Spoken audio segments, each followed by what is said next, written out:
ഇത് നമ്മുടെ മധുരമാങ്ങ അച്ചാറാണ് കേട്ടോ.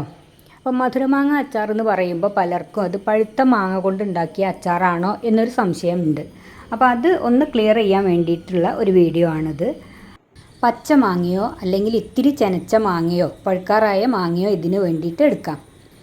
ഇതുപോലെ മുറിച്ചെടുത്ത മാങ്ങയിലേക്ക് ഏലക്കായ, പട്ട, ഗ്രാമ്പു, ചുക്ക്, ചെറിയ ജീരകം, കായം എന്നിവ വറുത്ത് പൊടിച്ചതും എരിവിനാവശ്യമായിട്ടുള്ള മുളക് പൊടി, മധുരത്തിന് വേണ്ടി ശർക്കര ഉരുക്കിയത്, ആവശ്യത്തിന് ഉപ്പ് എല്ലാം കൂടി ചേർത്ത് നന്നായി തിരുമ്മി വെയിലത്ത് വെച്ച് സോഫ്റ്റ് പരുവത്തിൽ ഉണക്കിയെടുക്കും. അതിനുശേഷം നല്ലെണ്ണയിൽ കായം മൂപ്പിച്ചെടുത്ത് തണുപ്പിച്ചതും ശർക്കര ഉരുക്കി തണുപ്പിച്ചതും ചേർത്ത് നന്നായി തിരുമ്മിയെടുക്കണം. മാങ്ങയുടെ എല്ലാ ഭാഗത്തും എണ്ണ നന്നായിട്ട് എത്തണം. അങ്ങനെ ആവുമ്പോൾ മാത്രമാണ് അത് കേടുകൂടാതെ ഇരിക്കുകയും അതുപോലെ തന്നെ സോഫ്റ്റായിട്ട് ഇരിക്കുകയും ചെയ്യുള്ളൂ. ഇങ്ങനെ റെഡിയാക്കിയെടുത്ത മാങ്ങ വൃത്തിയിൽ കഴുകി ഉണക്കിയെടുത്ത ചില്ലുഭരണികളിൽ സൂക്ഷിക്കാം. ഇത് ഇരിക്കും തോറും സോഫ്റ്റ് കൂടുകയാണ് ചെയ്യുക. ശ്രദ്ധിച്ച് ഉപയോഗിച്ചാൽ ദീർഘനാൾ കേടുകൂടാതെ സൂക്ഷിക്കാം.